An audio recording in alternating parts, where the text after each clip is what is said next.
Hello, everyone. Welcome to another No Small Talk Sunday. Get my hair out of the way here.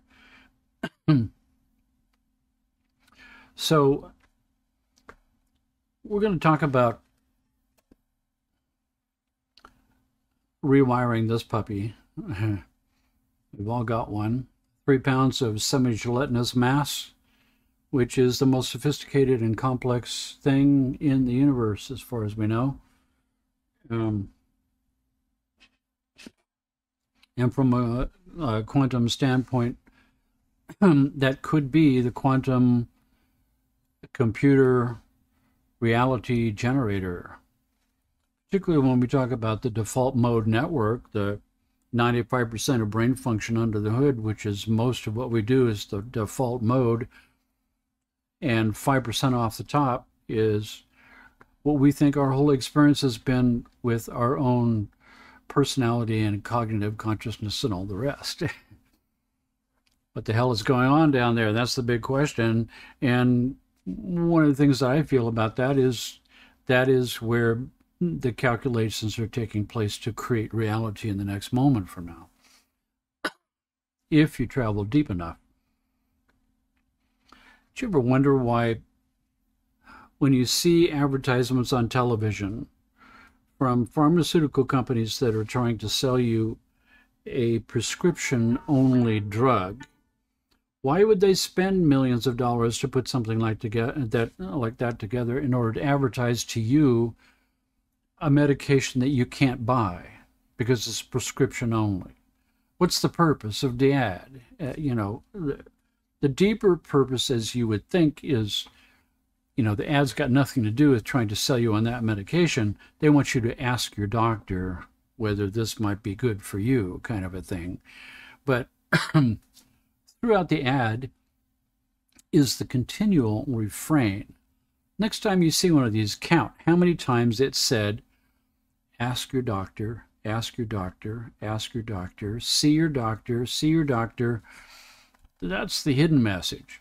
Use our services. Use our approach to healthcare, which presupposes underneath all of that, that of course you have your doctor, that of course you buy into the system, that everybody recognizes because of all these advertisings, that modern medicine is the end all and be all of all holistic, different types of healing therapies. And anybody who's not that is pseudoscience or a quack. So it's presupposed that, of course, you have your doctor to ask whether you should take this medication or not, and whether they should prescribe that for you. The other insidious hidden message, subliminally delivered to you, is all these ads have some, young, happy mother having a good time with her happy, little child on some swing or in a playground with beautiful, happy mountains and trees and greenery. These kids aren't in, the ghetto section of New York City. This is a beautiful suburban thing, and with happy music playing, while a voice in the background describes in glowing terms all the beautiful things that's going to happen to you if you take this medication, that some pain in your joint is going to go away. And then all of a sudden something shifts. Now, the happy images continue and the happy music continues, but the voice shifts into that super rapid voice where you really have to concentrate to hear all the words that are being said because they're said so fast. And all of those are the side effects, which include permanent damage to your liver or death, or ask your doctor if you have, feelings of suicide, or all the horrible things. So the interesting thing, according to Neuro-Linguistic Programming, which we'll mention a little bit here, it's called reframing. It means that if I subject myself to beautiful imageries of mothers and babies with happy music, and all the lovely things that are going to happen. And then that sort of bleeds into all the bad things that are going to happen. Those all get mixed up together in your unconscious mind and reframe your subconscious mind's opinion about whether this is dangerous or not. Because when it all gets mixed together, it's all read as something happy and beautiful. I've got happy and beautiful images in music while we describe all this horrible stuff. So the horrible stuff is now being reframed in your mind as being good stuff with happy images and wonderful music. It's insidious. It's a bigger plan of the pharmaceutical industries to try to insulate themselves from the obvious, unimaginably bad side effects of these very powerful chemicals that they want you to dump into your body that have all kinds of, not side effects, but all these effects. And one of the effects of these many is that your joint pain is going to go away.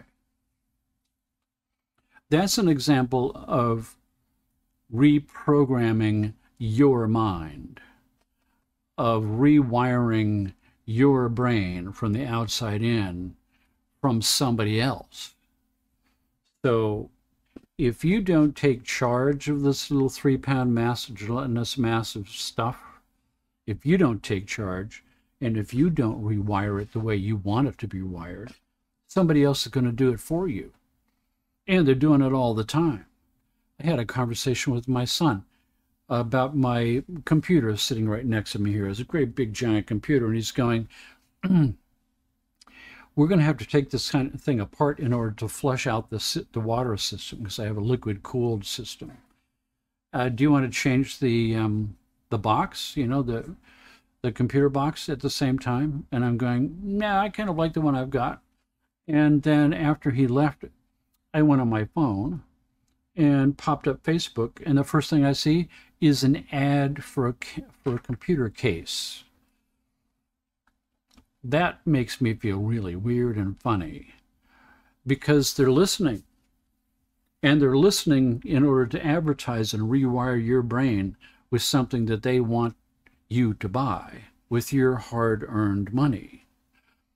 Basically, all of us are being farmed. What's being farmed?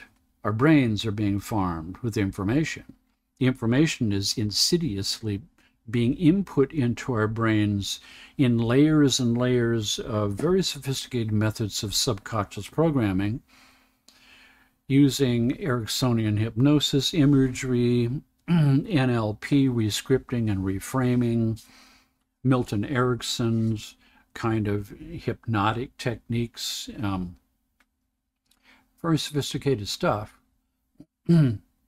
And we can use those same tools and more sophisticated tools even than those, to empower those tools to rewire our own brains. And part of how we would want to rewire our brains is to insulate ourselves from somebody else trying to rewire it for their benefit and not mine. And that's essentially our discussion today, is the sanctity of your brain and your consciousness and your path and what you want to do with your life, and not be reprogrammed into thinking that what you want to do is not actually what you want to do, is what somebody else wants you to do with your life instead. And when we get to the discussions of what do I want to do with my life in the biggest possible sense that you can think of or imagine, your spiritual life, your ultimate cosmic heroic journey of all time, that once you start to get to that level, now you have other people trying to rewire your mind with suggestions of what kind of spiritual techniques you should use, or what kind of books you should buy, or what kind of workshop you should pay them money for, with fantastical spiritual claims that is essentially the spiritual version of what you see in the general marketplace with somebody trying to sell me something I don't necessarily want. or making claims about the things they want to sell me that aren't necessarily true. So there's a certain amount of rewiring necessary of healthy spiritual skepticism, because the flim-flam doesn't stop at the normal marketplace of trying to get you to buy regular stuff for your house or your clothing or to make you smell good. It's spiritual shenanigans, trying to get you to follow somebody and pay somebody and worship somebody and believe that whatever they say is true just because they said so. It's always the trap. It's always the difficulty. And once you start to rewire your mind in order to step on those delicate paths, that's when you get in touch with your heart, you get in touch with your empathy, you get in touch with your emotions and your intuition, and you start to listen to the little voice inside of you that says, I don't know if that's a good idea, or the little red flags that start to pop up that you always slap yourself around for ignoring because they were trying to tell you something from deep down inside. And it's always a good idea to listen to those voices and give pause and do a double check before you move on. So today we're talking about rewiring your brain and all the different ways that human beings have been doing this for thousands and thousands of years in the spiritual realm, and how religions have been attempting to rewire our brains in order to follow them and give them money and become an adherent of whatever is being said with no proof. All based on neuroplasticity. This concept of neuroplasticity is a remarkable idea. Not only is this the most sophisticated quantum biocomputer in the universe, but it's a living, self-repairing, self-detoxifying, and self-rewiring system. It repairs itself. It grows new pathways depending on how I use it. So if I go to the gym and I only exercise my right biceps muscle, then sooner or later I'm going to have a huge biceps muscle and the other one's going to be small. And the rest of my body is going to be a 90-pound weakling, but I've got this big giant muscle because that's what I used. That's what I was working on. Brain, same way. Whatever use I am making of my brain, it will grow new pathways and bigger pathways and stronger pathways and more connections to accomplish that kind of task, if that's the kind of thing I'm paying attention to every day. The kind of thing that happens when you go to work. So you get a new job, and the new job requires you to do these kind of skill sets. So you start spending every day at work developing these skill sets. Inside your brain, it's growing new pathways and new roadways and paving those roadways and making them 8-lane with an HOV, and it's how the brain works. If you suddenly quit that job and you went off to another job and used another skill set and you didn't use that one ever again, then those roads would all grow over with weeds, and pretty soon they'd be reclaimed by the earth of the brain. And you would be growing new pathways and new roads for the new abilities that you're training yourself up to use. Essentially, this is the same thing with meditation. If I meditate every day, then I'm burning pathways. I'm changing the architecture of my brain to be that way now. It takes some time, and I'm saying that now we're in the 21st century, we can shrink that time and potentize all of these factors of how you can approach your own brain to rewire your brain to change your life, to change everything in your life. Your attitude towards money, towards jobs, towards relationships, towards love, towards health, all of it is up for grabs. The rewiring of your own brain. What an amazing concept. And in part of that rewiring, it would be a good idea to build in some self-protection algorithms to protect you from the inadvertent hacking of your brain by outside influences that don't necessarily have your best interests in mind. Redrawing the pathways of your own mind and how your brain works to automatically make things happen once it's exercised up to a certain point. Connect the dots inside your mind. Have a plan. Have a goal. Be moving towards something. See it forward.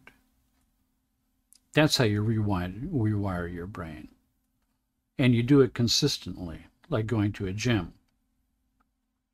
Neurologists claim that every time you resist acting on your anger, you're actually rewiring your brain to be calmer and more loving. Double whammy would be every time you resist the certain urge that you don't want to have in your life, you resist that urge, you build a stronger neural pathway around a knee-jerk response to that kind of thing. Like in case it was anger, every time you stomp yourself in your tracks from that anger, you're burning new pathways so that it becomes easier and easier and easier, and pretty soon anger is not your knee-jerk response anymore. It's empathy. Now, if you combine that with concentrating on developing empathy and practicing gratitude and empathy and good feelings towards human beings, you start burning those pathways while you erase the other ones at the same time. You can do multitasking. National Library of Medicine, NIH. Oops.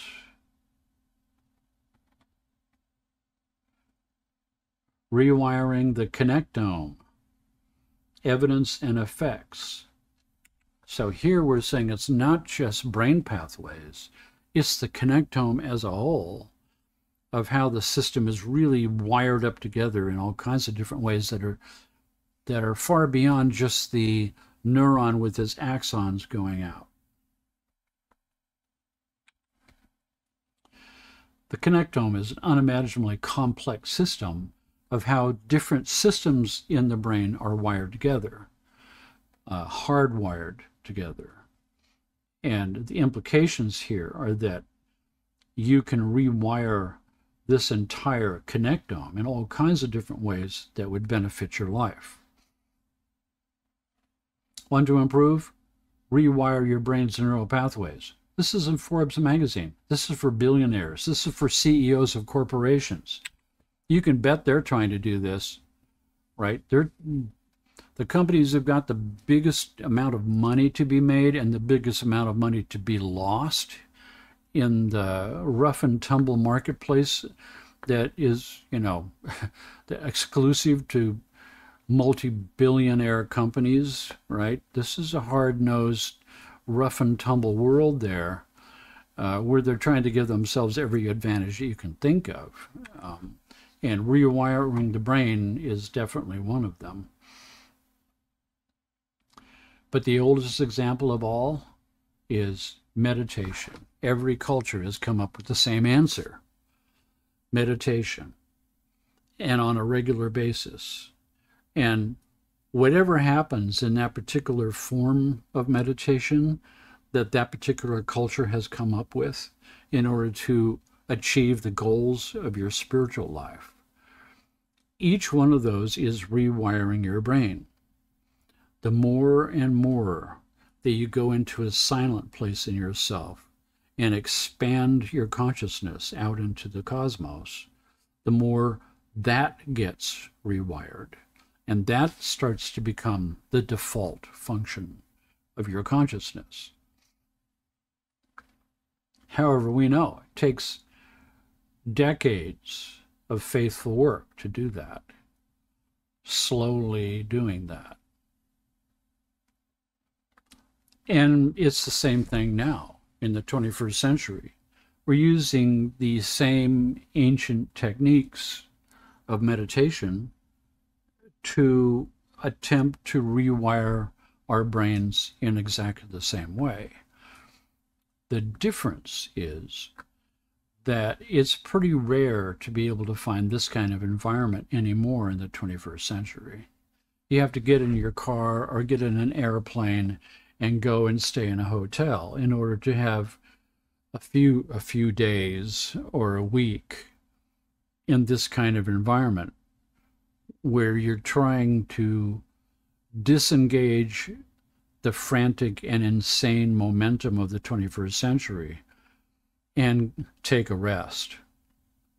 The problem is, it usually takes the entire vacation time to let it all go. And then it's time to go home and jump right back into the fray with all your gears disengaged. So it's sort of extra traumatic to go back.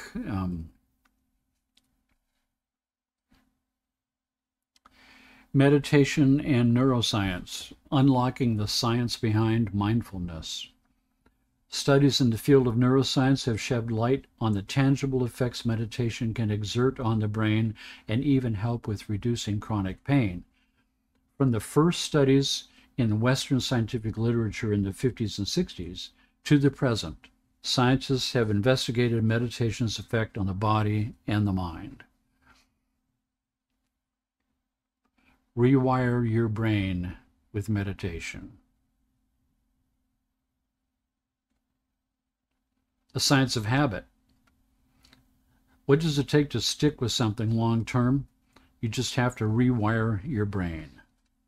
So one of the interesting facts about how the system is set up is, in previous live streams, I've talked about the basic setup of how the body is put together. There's the autonomic nervous system in the middle that governs all the things on automatic, sympathetic, parasympathetic, and homeostasis and balance, and the internal physician program that heals me on some list. It's basically a computerized management system for all the systems. It's the overseer of all the systems. The entire system, as complex as it might be, with all the different systems that have to be managed, all of them are basically run by two very simple rules, which I've mentioned before, and some of you will probably remember them. Rule number one, survive at all costs. That means that your body has permission that if I feel threatened, to remove all the energy from all systems into my muscles to fight for my life and cascade a series of events in my body to give me extra strength to run or to fight. And it gives me permission for the internal physician program to disengage, the management program to disengage. It has to anyhow, because I just emptied the reservoir. There's no energy left to do that job with, so it's disengaged. Because the highest order of what I have to do is to survive. Otherwise, the rest of it's useless, right? So survive at all costs. When that survival thing is over, I come back to homeostasis, the reservoir gets full, management program comes back in place, starts working on its list, healing things, balancing things. That's a healthy person. The rule number two is don't waste life energy. Get the most work with the least amount of energy expended. Be as ecological as possible, because we're born out of the universe, and the universe is an ecological system, always trying to get the most work with the least amount of energy expended. And we're no different. A subset of that is do no self-harm, because doing self-harm is essentially breaking the rule of getting the most work with the least amount of energy expended. So if I'm wasting life energy, I'm doing self-harm, right? So the body has all these nested, cool, very cool systems for squeezing out the last little drop that you could possibly squeeze to get the most work with the least amount of energy expended. Many of the systems are doing, double, triple, quadruple duty as part of how they're designed from scratch in order to accomplish rule number 2. And one of the things that rule number 2 does in order to save energy is establish habitual routines. Because a habitual routine, doesn't require the 5-star jet fuel of my rational thinking mind and my cognitive processing centers in order to accomplish that. I can turn that into a habitual pattern that sort of runs itself from lower order areas that can monitor and maintain that can run on diesel fuel, or fusel oil, where I don't have to use the executive functions up here. I have to use these to set the whole thing up. And then I can walk away from it and delegate lower order systems who would use a less fine grade of fuel and could accomplish that task perfectly well. So I try to habitualize as many things as possible, all under the hood. Right. So that's why it becomes so difficult if I get into a habit that I don't like. That's why it's so difficult to break habits that I don't like, because breaking a habit is fighting against a rule number 2, survival rule that's under the hood that runs all by itself, that if I don't like what's going on, it's very hard to break that habit. However, it's possible to establish good habits, habits that help me, habits that aid me. Meditation itself has turned into a habit that every evening at 8 o'clock, I go to my meditation room and meditate for an hour. In the beginning, it's very hard to keep that up. If you can keep that up every night without fail, no matter what happens, no matter how you have done a very busy day and I just don't have time for that, I'm exhausted, I can't do that, you have to do it anyway. If you can do that for 21 days, you've established a new habit. You've broken a previous habit, and you've established a new habit. 21 days, 3 weeks, about what it takes. So the power of habits is profound. You just need to decide which kind of habits you want to place yourself under. Eliminate the bad habits and replace them all with good ones. Mindfulness-based therapy improves brain functional network reconfiguration efficiency. Brain network reconfiguration. Mindfulness on a regular basis is rewiring your brain and turning this mindfulness practice into a habit. NIH again, neuroplasticity. Mindfulness meditation is related to long-lasting changes in hippocampal functional topology during a resting state. This is done with magnetoencephalography. That's like big magnets. It's called, it's not EEG. It's magnetic imaging of functional brain studies.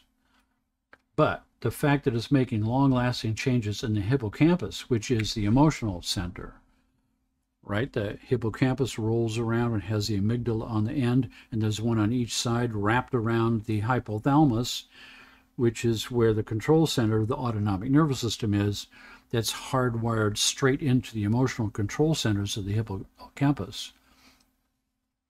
And this neuroplasticity is saying mindful meditation can change the emotional control center of your hippocampus and change its topography, its functional topography, rewiring the hippocampus, rewiring your emotions, your emotional responses. Pretty profound.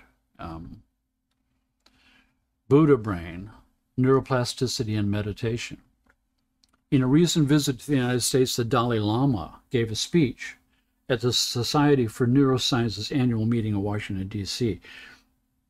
Over the past several years, he has helped recruit Tibetan Buddhist monks for and directly encouraged research on the brain and meditation in the Weissman Laboratory for Brain Imaging and Behavioral at the University of Wisconsin. So I have talked about this before. The Dalai Lama's research at the University of Wisconsin in 2001, fascinating, mind-blowing. He had meditators there who had been meditating for 30 years, who could go into extremely deep states of meditation. And so they hooked them up to advanced EEG brain mapping computers and put their brains inside of fMRI machines and did all these amazing studies to find out what's going on in there in these super high states of meditation. What does it look like? What's going on?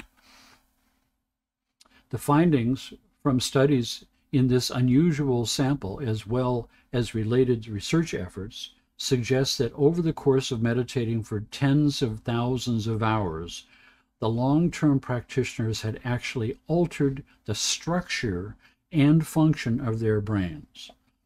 In this article, we discuss neuroplasticity, which encompasses such alterations, and the findings from these studies. Further, we comment on the associated signal processing challenges, current status, and how SP can contribute to advancing these studies. So not only so that the rewiring of the basic structure of the cortex itself, rewiring, it looks different. Pathways of communication between hemispheres and within hemispheres, and how it communicates to the emotional control centers of the hippocampus, were significantly physically altered. Rewiring in its real sense. And because of that rewiring, the functions of the brain had been altered. The default functionality of the brain was now different than what you were born with. Very profound, amazing. Utah State University, a healthy brain, use it or lose it. This is how I opened this conversation today. If you don't use it, if you don't exercise your brain, if you don't do anything, then your brain will start to regress. Pathways will be pruned. So that's why an inquisitive and curious mind is the best mind to have. It's a child's mind. The world and the universe is a mind-boggling, amazing place. If, I spent most of my life working very hard to prevent myself from becoming a grown-up. Worst thing that can happen to you. A grown-up has left their child behind. That means the sense of wonder and investigation and interest and exploration of the world that we're in. Children, these studies were done. I heard this thing from Neil Tyson, who was talking about the fact that they did studies of kids when they were in kindergarten. And their level of curiosity and exploration and wonder was maxed. These kids are functioning, their brains are functioning as if they were geniuses. And as time went on, they came back a few years later in middle school, and that 100% of kids was now 75%. And then when they were in junior high, it was down to 50%. Then when they were in high school, it was down to 25%. These kids are being dumbed down. The natural wonder of the world is being erased. That a little kid will ask very profound scientific questions that scientists should be asking. Why is the sky blue? How is a blade of grass alive? How does the water get to the leaves in the top of the tree? How come I've got fingers? What's a fingernail for? I mean, obvious, crazy questions that if you ask yourself that, you don't actually know the answer. But a child, the world is new. And the challenge for all of us is to keep it that way, is to not take things for granted, is to not allow the bad habitual response of, oh, I've seen that before, I know what it is. That's baloney. Even the greatest scientists who spend years and decades with funded research on the simplest aspect of nature don't know the answer yet. So just because you've seen a blade of grass before doesn't mean it's still something that's a mind blower. Grab yourself a magnifying glass. Grab yourself a magnifying glass.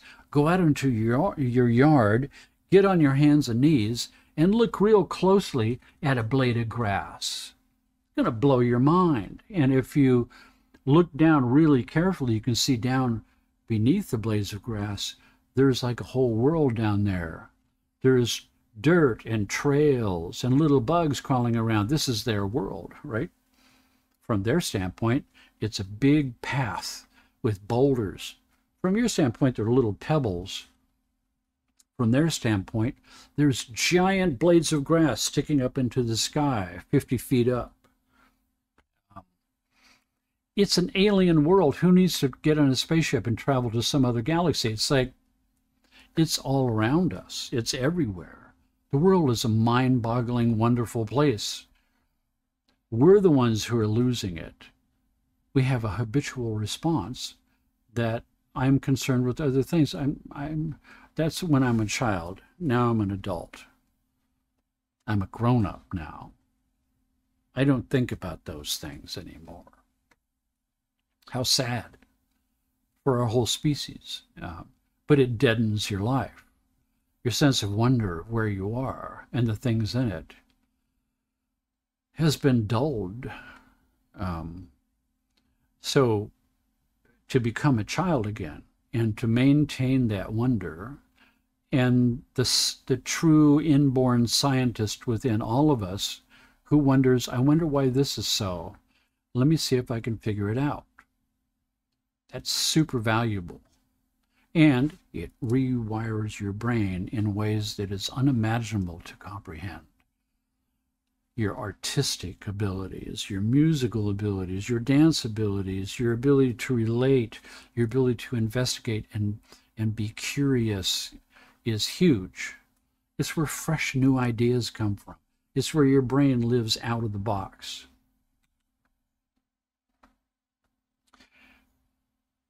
Did you know you can rewire your brain to be happy by simply recalling 3 things you're grateful for every day for 21 days? There's that 21 days I talked about.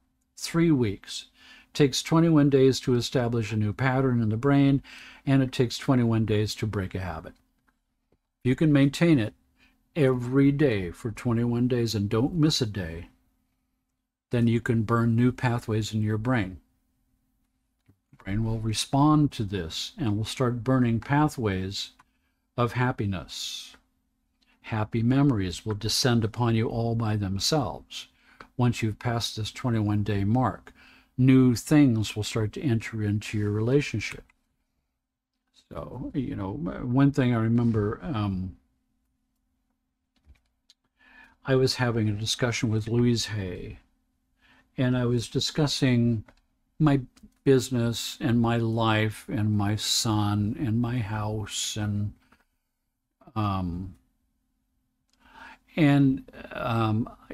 you know, I'm continually grateful for the life that I've got. I mean, I've got this great place. I've got this great stuff. I'm sitting in a awesome high-tech recording studio with 50 grand worth of equipment. I've got this monster computer that my son Shay built. I've got a son who loves me and I love him back. We work together. Does it get better than this? I've got a great car. I've got a great job. My job is helping people and I'm making a living at it. It's like, doesn't get better than this. anytime that I have a negative thought or get bummed out, I'm going, what the hell are you complaining about? Really, I mean, and none of us really spend our time there. We seem to have our time spent on the problems that we're grappling with, and we lose sight of the things that are in the background of our lives that we habituate to, and we become a habit of not seeing them. The joy and the love and the blessings that most of us have is mind-blowing. People in the world that don't have a drink of water, they don't have food, they don't have shelter. They're in a war zone. I mean, it's... So counting your blessings and learning to do that on a daily basis and being grateful for what, you know, you've got. And do that for 21 days. And things start to shift.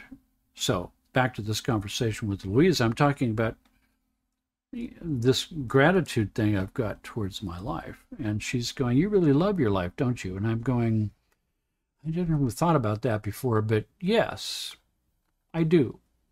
And after that, that rewired my brain, because the next day and the next day and the next day, I all of a sudden was noticing just how gloriously wonderful my life really is. The things that I've got and the things I take for granted. My house, a roof over my head, water, a bath, food. It's just a nice car, a beautiful place I live, a great job. I mean, just every day I started seeing that this was sort of now starting to arise all by itself, that I was looking upon my life differently than I had before.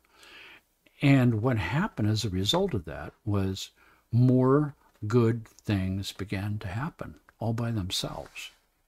Things started showing up. New, joyful things came into my life, that I had opened up a conduit through my shift of attitude of joy and gratefulness and those kind of emotions towards my life. And my life began to respond to that by opening more and more doorways so that I could have more and more of those experiences, so that I could burn more and more pathways to make this more and more accessible. It became a positive feedback loop by creating a new type of way of looking at things. An NLP, that would be reframing, right? So, Richard Bandler, who I spent time with, the guy, one of the two who developed NLP, he had these like hypnosis phobia cures and stuff like that, where he would hypnotize you and then have you go back to a previous experience that was traumatic and run the film backwards faster and faster and faster. And something about that blew the charge off the unconscious mind and rewired the brain to no longer have these powerful negative emotions associated with that memory, because something about reversing it back and turning it into the Keystone Cops or something just sort of blew the charge off. And I'm going, you did that in just 5 minutes. It couldn't be that simple, really. I mean, what about the years and years you spend with psychotherapists on the couch? He's going, nah, it's not necessary. It's like there's high-tech ways of accomplishing the same thing where you don't have to do that anymore, you know. And I'm thinking, it's the same with meditation. I don't have to spend 30 years anymore sitting on my butt trying to figure out what's happening to burn those pathways. We can use science to create a shortcut. There's no shortcut for wisdom, but wisdom arises out of opening your eyes and seeing the world in a different way, reframing your consciousness of how things are, no longer being tricked. So one of the most powerful things that the body does in the process of turning as many things into habitual responses as possible in order to save energy, is this thing that we're talking about here, that wonder and curiosity and exploration about my world takes energy, but it's the good kind of energy. It's rewiring me in a positive way to make my life better. But from the body's knee-jerk response, it wants to turn all those into habitual responses that are completely asleep so that I can save energy and obey rule number 2.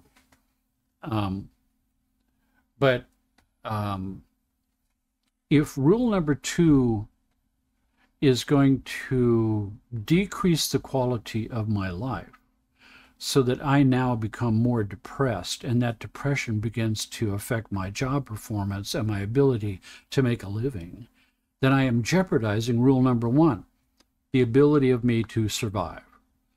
So if I reframe my brain inside to the knee-jerk response that wants to blindly turn everything into a habit, if I have a talk with that part and I say, you know, up to a point, but beyond that point, you're doing the opposite of what your edict is.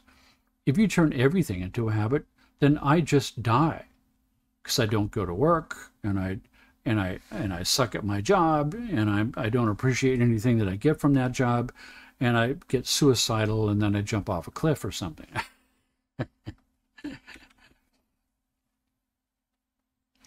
Your mind is programmable. If you're not programming your mind, someone else will program it for you, and absolutely 100% so.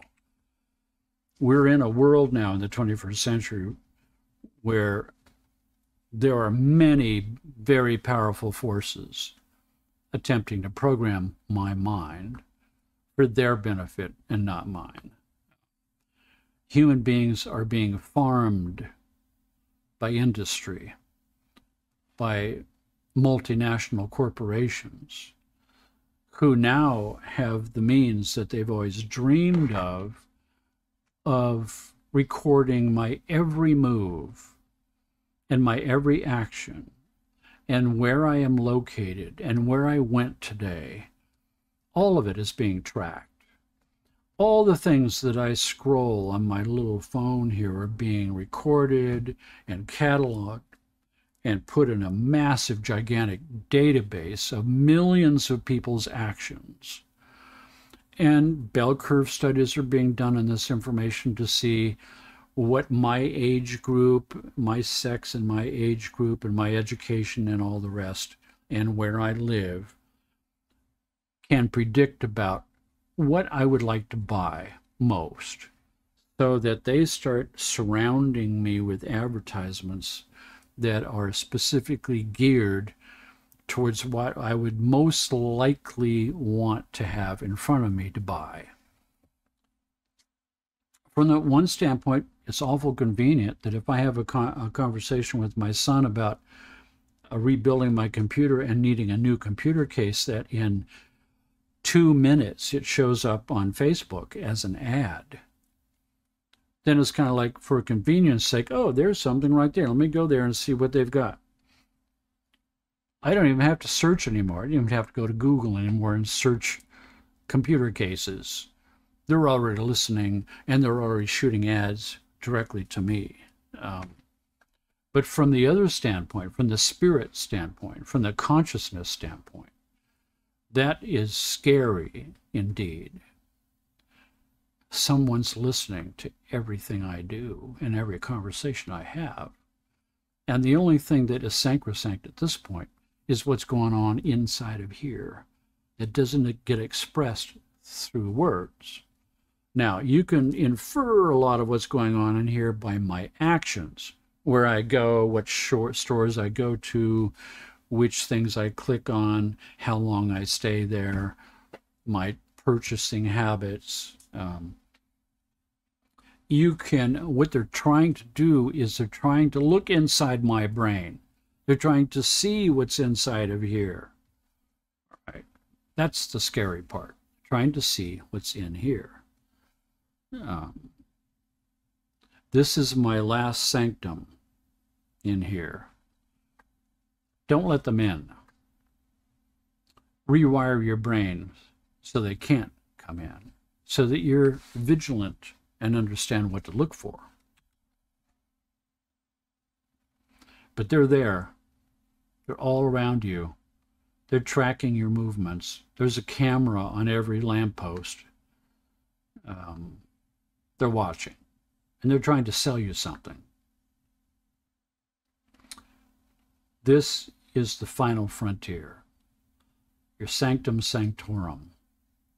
You have the ability to change its architecture and its function for the betterment of you and your path and your happiness and your goals in life. But if you're not about the business of doing something in that regard, then somebody else would do it for you, you can be sure. The whole magnificence of this mind-blowing 3-pound architectural little wonder that has the ability to be cognizant of its own existence. It's just stupendously mind-blowing. These are the practices of self-awareness, purpose, mindfulness, gratitude, emotional mastery, kindness, compassion, holistic well-being, community, living intentionally. With time and repetition, each practice has the power to resculpt our neural pathways and change how we experience the outside world. We have that power to take charge of it. Now in the 21st century, we've got high-tech tools like never before to catapult our ability to resculpt our minds and change our consciousness with high-tech tools that have never been in humanity before. Brainwave entrainment. We can entrain our brainwaves to known patterns of high states of meditation, or problem solving, or creativity, or IQ, or learning, or concentration, or anything else that you want to put on a label. You can train that in a gym inside your brain with brainwave entrainment. Every time you listen to that soundtrack with entrainment and it brings your brainwaves back to that same state, that state is burning pathways. Your brain is starting to make roadways to make that task easier. You're retraining your brain. And when you use binaural beats through headphones, you cause synchronicity of the hemispheres. Synchronicity of the hemispheres is one of the grandest things the brain does, where all the really good stuff happens, right? It's where the aha moment opens up. New information channels into your body from someplace else that's outside of you. New answers, new problems that get solved. The aha moment, the spiritual revelation, that's this thing. Synchronicity of the hemispheres is always present in every single study with every kind of meditator who can reach a very high state. Whatever brainwave pattern is represented by that particular meditation type of practice, you can be assured that this is present, synchronicity of the hemispheres. And now that means that every time you listen to these binaural beat soundtracks and this is happening, whatever brain state you're being entrained to, this is behind all of them. So this is being trained up in our present society in large groups of millions of people. That means that we're exercising up a function of problem solving, louder out-of-the-box thinking, aha moments, access to higher dimensions of information where new original ideas come through. This is profound, and it's changing the face of humanity. That part of the arising of the movement of conscious awareness, of all of a sudden reframing our view of the world that we're in, and all of a sudden realizing, where have I been all this time? Look at this crap storm that I'm in. How did this happen? What can we do to fix it? How can we change that?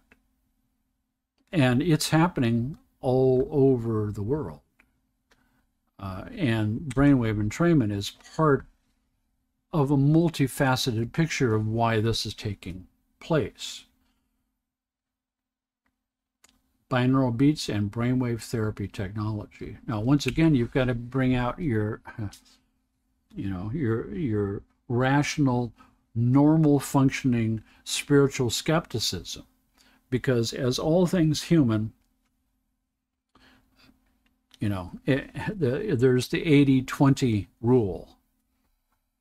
Right, 80% of your body is supporting tissue, blood and bone and muscles and stuff.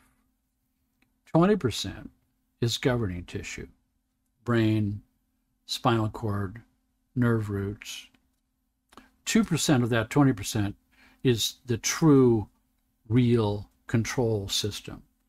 Autonomic nervous system, sympathetic, parasympathetic, governing the system. Society is the same way. 80% of the people are supporting tissue. What we mean by that is the regular people who have jobs, who get up in the morning to an alarm clock, race around to get the kids to school, get in a traffic jam to go to a stupid job, don't make enough money, come back, race around to have dinner, watch something on the TV, go to bed, wake up with an alarm clock tomorrow, and do this for the rest of their lives. They make babies who go through a school system that trains them to be good workers like their parents, and they repeat the cycle. And there's no moment in that whole cycle of birth to death where a person wakes up and has a moment of self-realization, or a moment of realizing that I exist, or that I should be exploring what's my purpose on earth and why am I here, and what's my real purpose, not the stupid job I'm doing. That's asleep. That's 80% of supporting tissue. They're there to supply the services that run the world and be asleep doing it. 20%, the controlling tissue of society, is not so much governments, but multinational billion-dollar corporations, trillion-dollar corporations that buy politicians, like going down to the store and buy a politician so they'll enact some kind of legislation that will benefit your company. If you give them a few $1 million so they can get reelected to their job, that's insane. Got nothing to do with you and me, normal folks out here trying to make a living.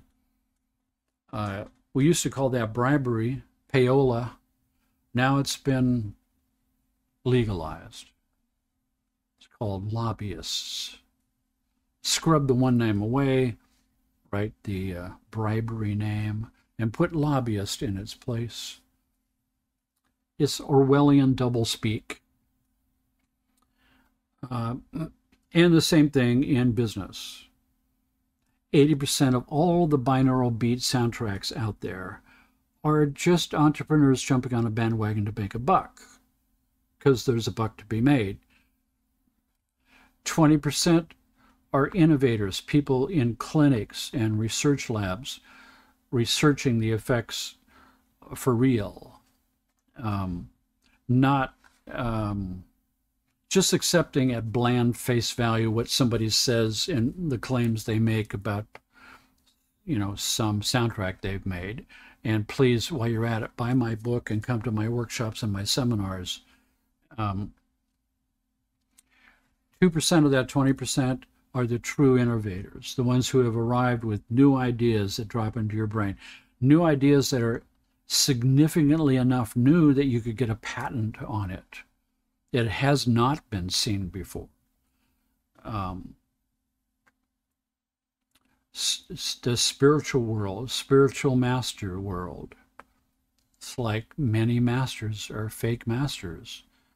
Many people who claim to be masters who are just spiritual flim-flam artists. And because you put a white robe on and some beads on, and you spout a bunch of words like quantum or quantum code,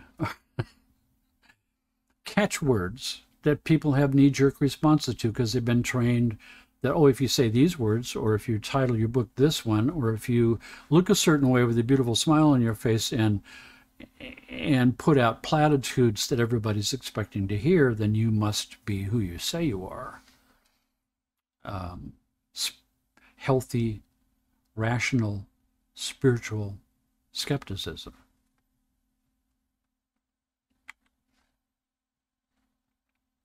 But binaural beats are powerful.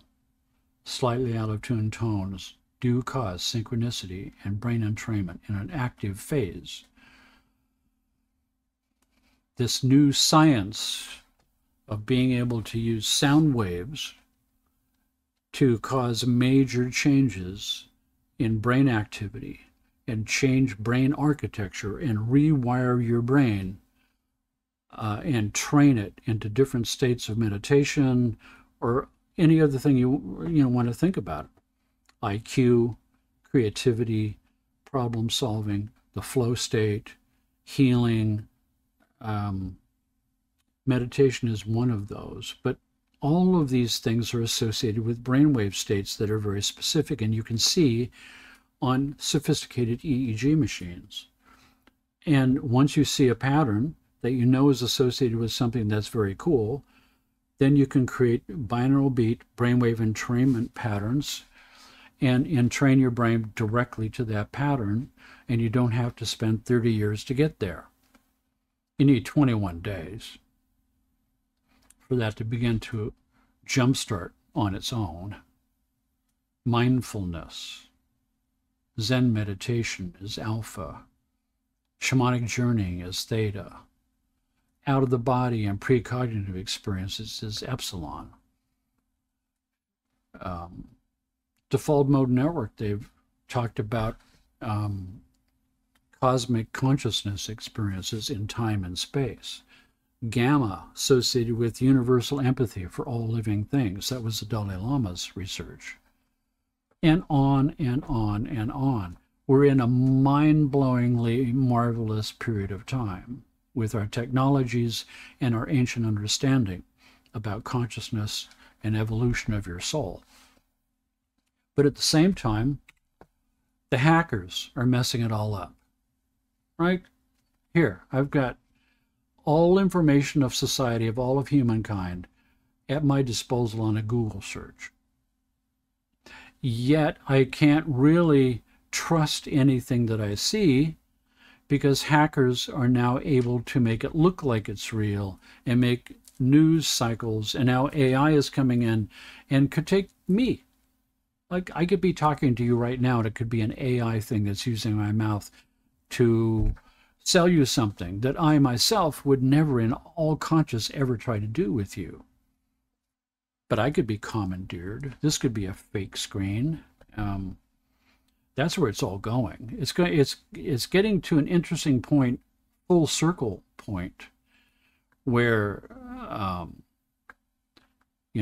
everything was meet face to face.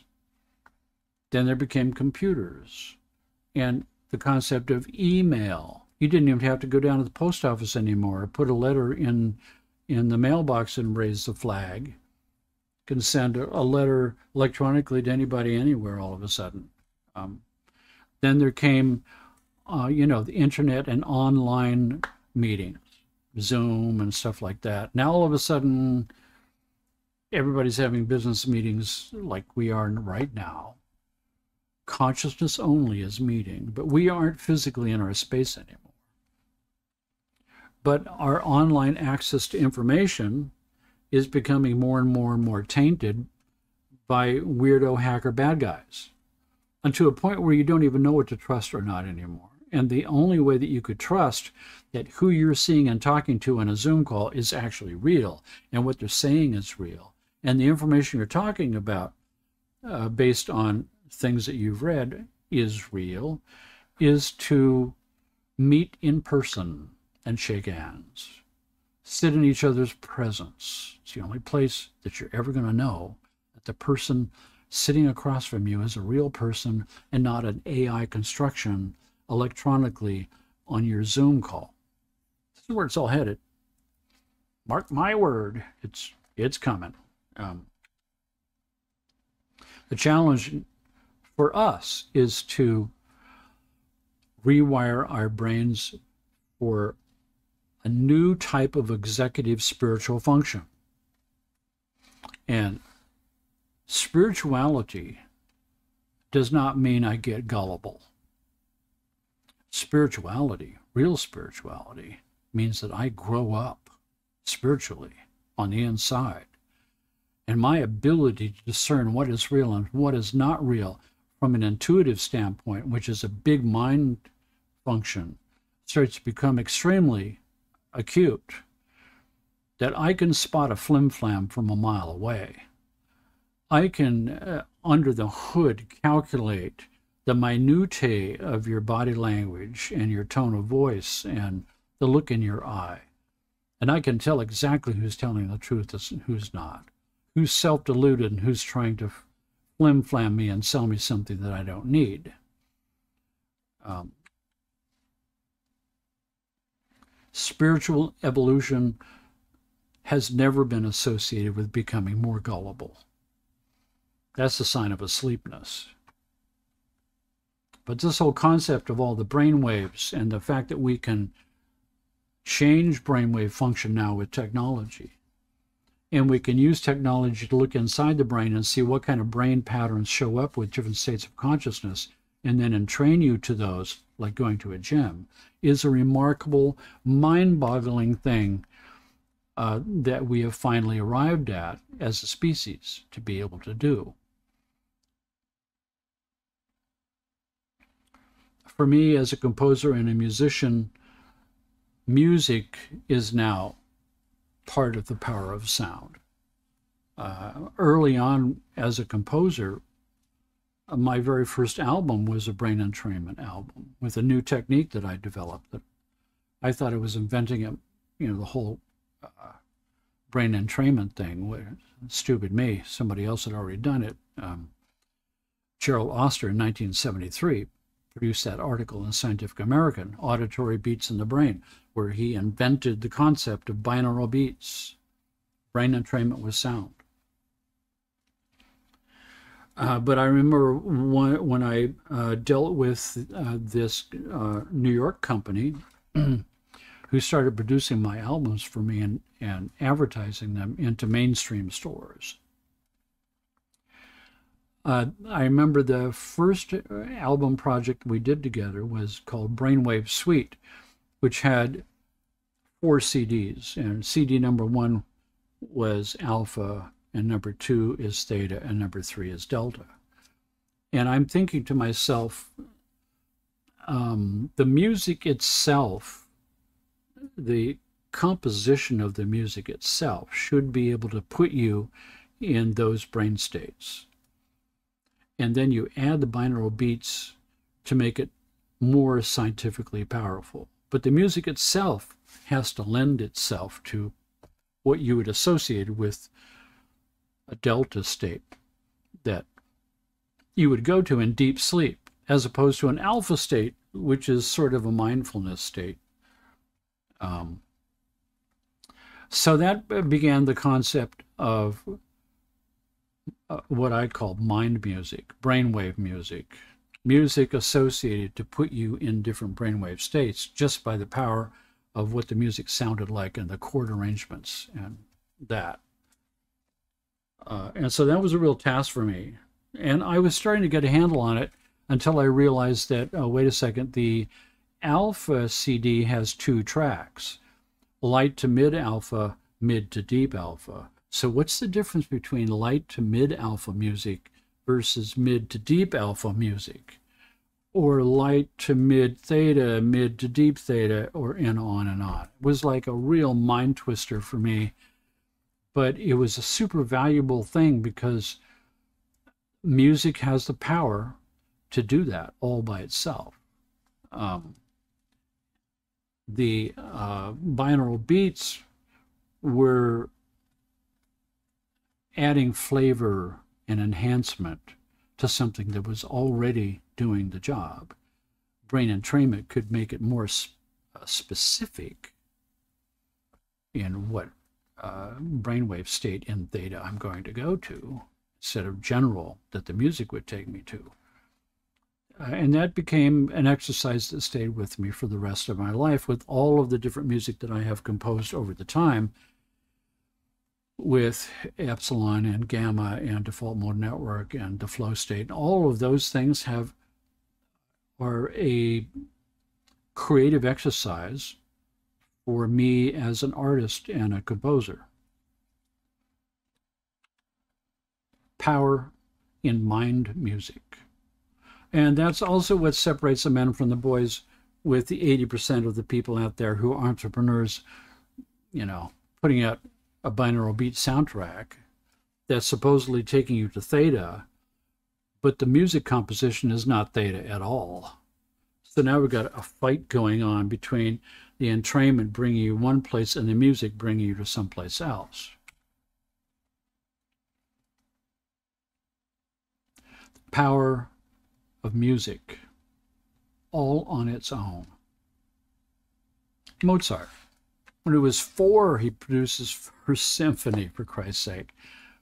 Where did that come from? I mean, when he, among other great artistic geniuses, but composers in particular, had the ability to go into an altered emotional state and call up an emotion and then compose music while he was there. And the music that was composed while he was in this altered emotional state was now on paper. And when you play that music, it entrains you from a higher order level of entrainment of the power of music itself to put you in that same emotional state, to entrain you there, to communicate to you there, the language of emotions, music, higher order entrainment from music itself. Then there's vibroacoustic therapy, the sort of overlooked largest sense organ that you've got, the skin, on a sound table that puts various music right into your cells. Now the power of music and the power of entrainment is maximized to include every square centimeter of your body has the music in your cells, causing a whole new magnified effect of transformation of your consciousness.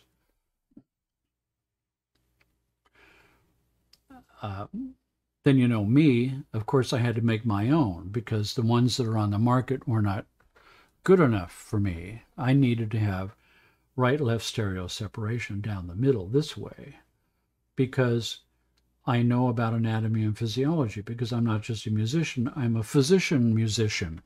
I know that the spinal cord is divided in right and left. There's a right spinal cord for the right body and a left spinal cord for the left body. And they don't communicate with each other until those neural pathways come up into neurons in the brainstem, where the first instance of 80% of the fibers cross over to the opposite side and 20% go straight. There's the 80-20 rule again. So you have to design this sound chair and sound table with right-left stereo separation, particularly if you're using binaural beats, because there's one on this side, one on this side that's causing this to happen. Right, so if you've got one on this side and one on this side, you're making this happen in the neurons in the brainstem. So now we've got this up here with headphones, this down here with a sound chair, and this by default, hearing centers and vibration centers synchronized. And now we are obeying rule number 2 in spades in a way the body's never been able to do it on its own. We are bringing high tech to bear to transform what the body is constantly trying to do itself. And when we accomplish that and we get all this hyper-synchronicity of the systems, the body is knee-jerk geared to give me a prize for doing that, right? It gives me a carrot and a stick. The stick is pain, and the carrot is endorphins and serotonin and dopamine, the reward chemicals, the feel-good chemicals, when I do something to help myself out and be better and accomplish rule number 2 better, or rule number 1 better. I get rewards. Inside the chair is floating sounding boards. They don't touch the chair frame at all. They're only pressed up against your body. So we get right-left stereo separation, just like headphones for the body. I have a patent on this.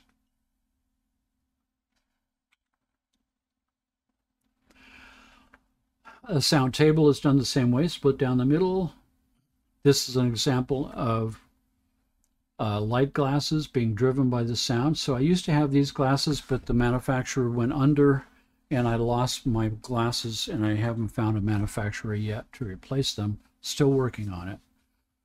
But in those days, it was right-left body, right-left headphones, right-left eyeglasses.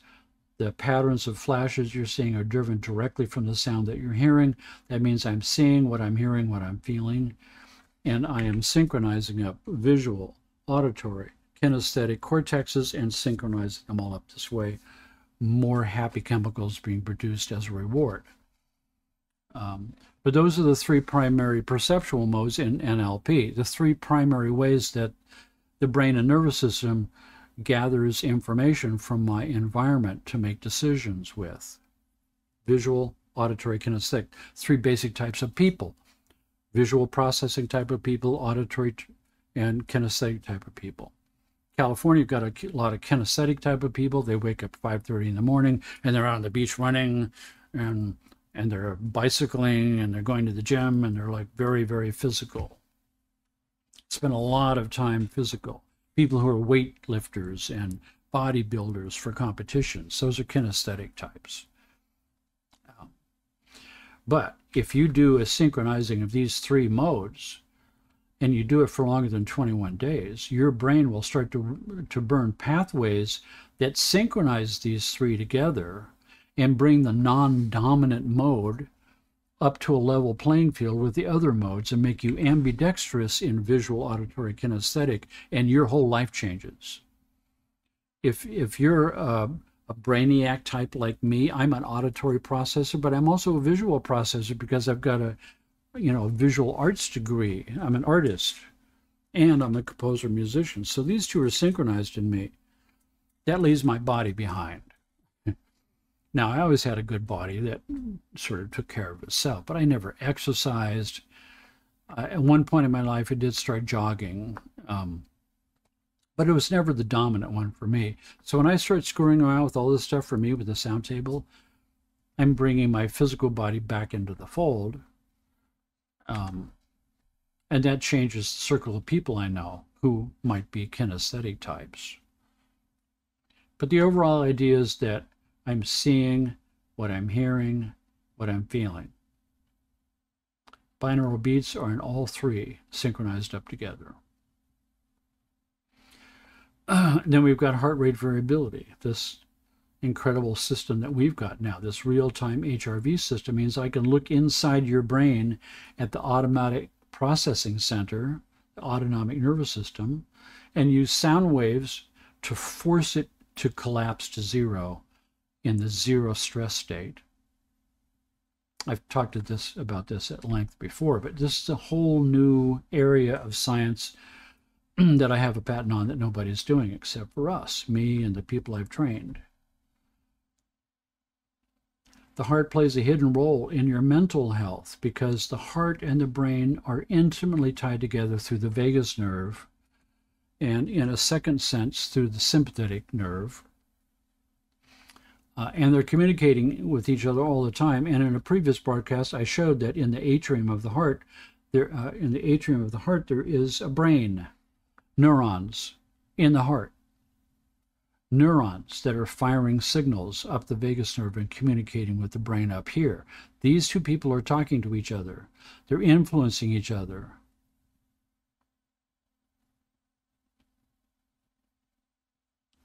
My heart changes my emotions, changes my brain wiring. My brain wiring changes my heart-brain wiring. They're both mutually influencing each other's hardwiring, co-producing pathways, coming up with a symbiosis where you maximize the efficiency between the two systems. Then there's the hidden element, and that is once you use science and technology to bring you to this altered state, now the power of suggestion and visualization work and affirmations and using your imagination to map out what you want in life. You're standing now in a scientific position using brain entrainment and balancing of the nervous system and vibration technology to maximize your ability to reframe your life. Whatever you can imagine that touches your heart, if you can get your brain to come up with a visualization that becomes so real that it communicates down the vagus nerve to your heart brain, and the two of those synchronize that idea, you have an emotional, fulfilled vision. That is where you create your own reality. Neuroplasticity research showed that the brain changes its very structure with each different activity it performs, perfecting its circuits so it is better suited to the task at hand. This is Richard Bandler here, the guy that I worked with at one point from NLP. The best thing about the past is that it's over. The best thing about the future is that it's yet to come. The best thing about the present is that it's here and now. And that's the only place that you've got power. Right now, in the present moment, you have the power. Milton Erickson, another one of my favorites. Trust your unconscious. It knows more than you do. Big mind knows more than small mind. Trust it. Work on it so you can hear the voice and trust that voice. Carl Jung, another of my favorites. I am not what happened to me. I am what I choose to become. The choice to become is now, in the present. It's not in the future, it's not in the past, it's right this second, right now. I like this picture. Rewiring your brain. Extend that rewiring out into the cosmos. Rewire your brain with everyone you know. You rewire your brain and your attitude shifts and changes towards those around you, you immediately change and rewire their brains as well. Simple task. Tomorrow, when you go about your day, your task is to smile genuinely to every person you meet. Hold the door open for somebody, help somebody carry their packages, default and allow the other guy in their car to come out, right? Joyfully back your car up a bit and slow it down a bit so a person can move into your lane when they've got a signal. Treat each other as if they were your brother and sister and that you have special favors you owe them. It will blow your mind what happens to your day. If you smile, people smile back. Their day just changed. You just rewired something in them. They're going to smile at somebody because you smiled at them.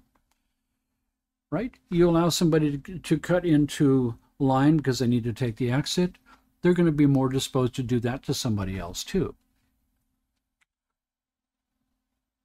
Rewiring the global mind is your next task. Another favorite, Tony Robbins. Goals are like magnets. They'll attract the things that make them come true. Meher Baba, back from the old days. The ultimate message of all time. Don't worry, be happy. The only place that you can do that is right now. All the past dissolves away. None of it is remembered whatsoever. All anticipations of the future, good or bad, drift away. All that's left is here and now, and what am I going to do with that? His suggestion is, don't worry, be happy. You have that power at any moment of the day, like right now. All here. Rewiring this structure is actually pretty easy to do. It just takes the willpower to step your foot forward and make it happen. Explode the whole thing out into the cosmos. Tear all the walls down that hold you back. Don't worry about the fact that people might be put off by your magnificence. Let it shine. If they have a problem, tell them to put on sunglasses. Quantum entanglement in neurons may actually explain consciousness. A silent symphony is playing inside your brain right now as neurological pathways synchronize in an electromagnetic chorus that's thought to give rise to consciousness itself. Yet how various circuits throughout the brain align their firings is enduring mystery. One some theorists suggest might have a solution that involves quantum entanglement. And there's other articles that I've covered in the past that definitely show that to be true. Quantum entanglement between different areas of the cortex where they function as one is partially entanglement. I believe entanglement is another word for coupled oscillators, and coupled oscillators has to do with sympathetic resonance. Sympathetic resonance of structures that are tuned harmoniously together. You bang one tuning fork and another tuning fork that's tuned the same as this one will start to resonate. Or any tuning fork that's tuned to a harmonic or an overtone of that will also resonate. So it is with the brain. So it is with different people, resonate together.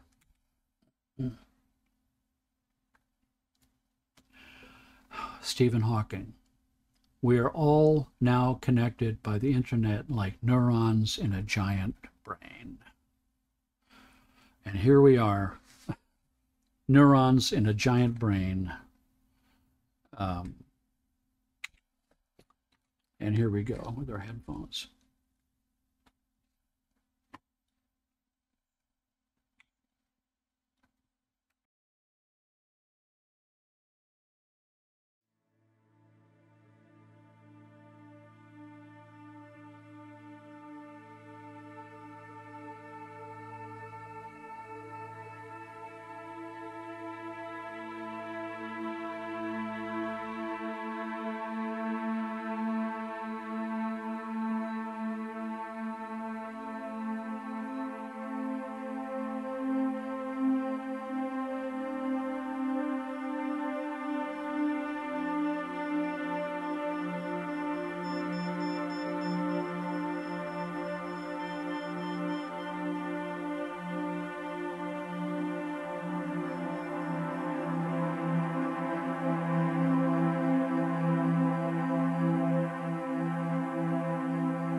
Thank you all for being here with me. It's my great joy and honor to have all of you here together with me in some big fappy family.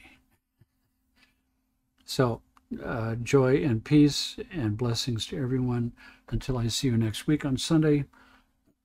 I'll leave the chat open for a little while, about 30 minutes, and then we can all switch over to the Discord.